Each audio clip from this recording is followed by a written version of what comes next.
Bonjour à tous. Nous nous retrouvons donc sur le plateau du Vidéo Share Festival avec Ariane Mercato-Perol qui est responsable de la communication de la fondation du groupe EDF et Gérard Denis, président de l'agence Denis et Partners. Et moi je suis Jean-Michel Roulet, directeur de la communication de France Stratégie. Et on est tous les trois réunis pour évoquer et débattre ensemble de la communication institutionnelle. Peut-elle s'approprier tous les codes du grand public? Alors, en fait, c'est quoi les codes du grand public selon vous? Alors, les codes du grand public, on pourrait dire comment les codes du grand public ont évolué en communication audiovisuelle ces dernières années. En réfléchissant un peu, on a vu différentes grands axes. Premièrement, l'importance du zapping, c'est-à-dire la rapidité de l'image.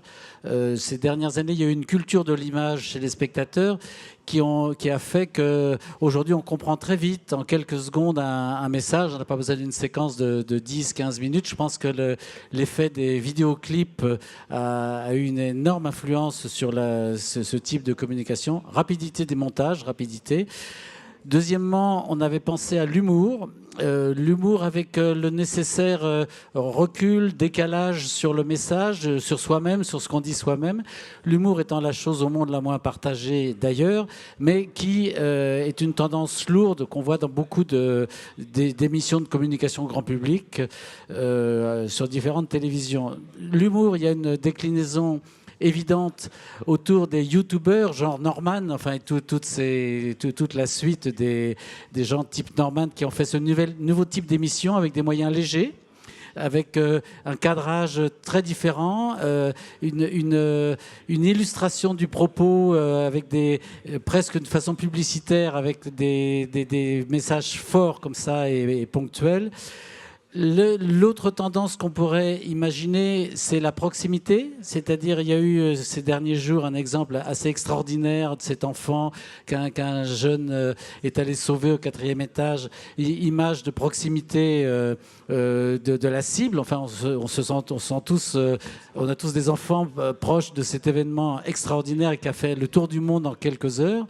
3 ou 4 millions de vues en 2 heures, je crois, sur les réseaux. Oui. Et la dernière chose, c'est la rapidité justement de la diffusion de l'information qui est liée à ce que je viens de dire là, sur l'utilisation des réseaux sociaux. Voilà. Réseaux sociaux, zapping, humour, style youtubeur, proximité, c'est ça qu'on pourrait définir comme code de la communication. Alors, est-ce que tout ça est adaptable pour les entreprises ? Il y a aussi, mais peut-être que Ariane, tu peux nous dire, du coup, il y a peut-être des risques aussi pour la communication institutionnelle, avec tous les codes qu'a évoqué Gérard. Il faut voir le pendant des risques pour nous, les communicants institutionnels. Alors, moi, ce que j'avais en tête aussi, c'était finalement, c'est cette digitalisation qui a fait changer, enfin évoluer la communication institutionnelle. Et j'ai l'impression qu'on est aujourd'hui dans un message qui est un message beaucoup moins contrôlé finalement par les institutions. Et du coup, les risques, c'est de perdre un peu son identité, ses valeurs et de vouloir suivre la mode. Enfin, c'est en tout cas un des risques que je vois moi. Je ne sais pas si toi, Jean-Michel, tu as oui. aussi cette impression. On n'est plus les seuls non plus à diffuser le message. Les salariés ou les collaborateurs peuvent aussi émettre des messages d'entreprise. On a vu dans des films d'ailleurs que ça peut être un risque. Donc ça, il faut aussi le contrôler. On peut prendre ces codes-là, mais il faut garder la maîtrise du message. En fait, on peut le contrôler ou pas finalement, parce qu'avec nous, chez EDF, on est un grand nombre de salariés. Et du coup, ça impose que cette communication institutionnelle soit partagée en amont pour que finalement les salariés puissent être des vrais ambassadeurs. Alors, je ne sais pas si toi, C'est l'employé advocacy, en fait, tout ce phénomène d'employé advocacy. Je ne sais pas si toi, on te demande des films dans lesquels finalement c'est plutôt les salariés qui prennent la parole. Oui, ce qu'il faut, si je rebondis sur ce que tu dis, c'est que chaque entreprise doit défendre une vision d'elle-même, sa propre image, son schéma directeur d'image, je dirais, et que, un peu comme pour soi-même, quand on essaye de copier tout ce qui se fait, on perd son identité personnelle, c'est bien connu dans la psychologie personnelle. Une entreprise doit essayer de regarder tous les différents codes, mais sans obligatoirement se sentir obligé de copier ces codes-là, ces modes-là, ces modes, je dirais presque plutôt que codes, de façon à paraître jeune ou paraître proche de sa cible. Il y a des limites qu'il faut que l'entreprise se mette. Et sur les formats courts ou formats longs, vous en pensez quoi? Enfin, toi, peut-être Rodolphe, et toi qui fais des films?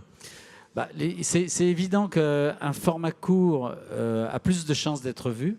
Parce que quand on dit à un client, tiens, j'ai fait un film d'une demi-heure, je vais vous le montrer, là, en général, les gens disent, écoutez, laissez-le moi, on sait ce que ça veut dire. Donc le format court a plus de chances d'être montré. L'inconvénient, c'est que dans un format court, un peu comme dans un petit papier court sur un journal écrit, on a du mal parfois à développer l'ensemble d'une idée. Une entreprise, c'est un être complexe, donc c'est difficile dans un format très court de parler vraiment de soi-même. Donc toute la dialectique, elle est là, entre pouvoir être entendu et avoir la possibilité de vraiment développer qui on est. Vas-y, je t'en prie. Il y a aussi la question dans format court, format long, c'est qu'aujourd'hui, on réalise des supports aussi pour qu'ils soient diffusés. On a un peu cette pression de la diffusion. Combien de vues? Enfin, c'est ce qu'on nous demande assez régulièrement. Et du coup, on sait bien que sur les réseaux sociaux principalement, parce qu'on sait aussi que c'est là qu'on a de la chance d'avoir le plus de vues possible, qu'on peut aussi aller chercher nos cibles avec des sponsorisations de posts sur Facebook principalement. Et du coup, c'est vrai que ça nous crée quand même une contrainte. C'est-à-dire que le format long peut être décliné en format court. La pastille pour aller chercher Exactement. de l'audience sur des réseaux sociaux qu'on ramène ensuite sur des médias plus traditionnels, un site web ou une chaîne YouTube. En fait, je pense que la com institutionnelle, elle se pense en différentes phases, en différents temps. Et c'est ce qui est intéressant aujourd'hui aussi. Dans les codes, on a parlé, donc toi tu as parlé de l'humour, des youtubeurs style Cyprien, Norman, mais du coup en fait est-ce que tous ces codes donc qu'on prend, tous les codes du grand public qu'on prend pour notre com institutionnel, finalement est-ce que on ne doit pas aussi regarder quelle est la cible à qui on s'adresse, et que finalement c'est pas la définition de la communication? Pour moi, c'est vraiment ça qui est intéressant. C'est finalement, il faut qu'on adapte le message à la cible en utilisant les codes les plus appropriés. Et si pour ça, on doit aller chercher le code tel jeu vidéo, des images qui sont plutôt tirées, en effet du live, comme tu disais, c'est-à-dire la vidéo instantanée que chacun peut prendre, pourquoi pas? Ce qu'il y a, c'est qu'il faut vraiment qu'on adapte la cible au message. Et pour moi, c'est vraiment la clé en fait, d'une bonne communication. L'exemple le plus difficile de cette adaptation des codes, c'est évidemment l'humour. Je disais, l'humour est la chose au monde la moins partagée. Le public de communication institutionnelle est de plus en plus international, et un Asiatique, un Américain, un Européen du Nord ou un Italien qui regarde le même film, je suis certain, si c'est un film sur l'humour, il y a des chances que les 3/4 de la cible passent à côté. Donc il y a des adaptations comme ça très difficiles à avoir en fonction évidemment de l'étendue de la cible, de la typologie de la cible, et voire même de la culture, c'est-à-dire le type de population auquel on s'adresse. L'humour étant le plus exemplaire de ce point de vue-là. Mais le plus efficace aussi. Donc quand on a une cible très très précise, l'humour peut être un code très, très à la mode, hein, très très efficace. Je voudrais qu'on revienne aussi sur les formats courts ou formats longs. Il y a deux écoles. Par exemple, il y a des choses, l'Oopsider ou Brut arrive à faire passer des messages sur des formats très courts, 1 minute. Et il y a le développement de médias aujourd'hui documentaires. On a ici le Spicy qui fait du documentaire plus ou moins long. Donc finalement, les deux peuvent coexister. Et du coup, est-ce que c'est pas un peu une conclusion à laquelle on peut arriver ? Oui, bien sûr. Moi, je pense qu'on peut dire en conclusion que ce qui compte, c'est finalement d'être en adéquation entre le message, la cible, utiliser les codes grand public s'ils sont adaptés, ou en tout cas les adapter à nos besoins. Donc ne pas se sentir prisonnier de la mode, de le format court, le format un peu à la brute. Et c'est vrai qu'on entend de plus en plus souvent, je voudrais un film à la brute, c'est-à-dire court, avec sous-titrage, parce que c'est parfait pour les réseaux sociaux.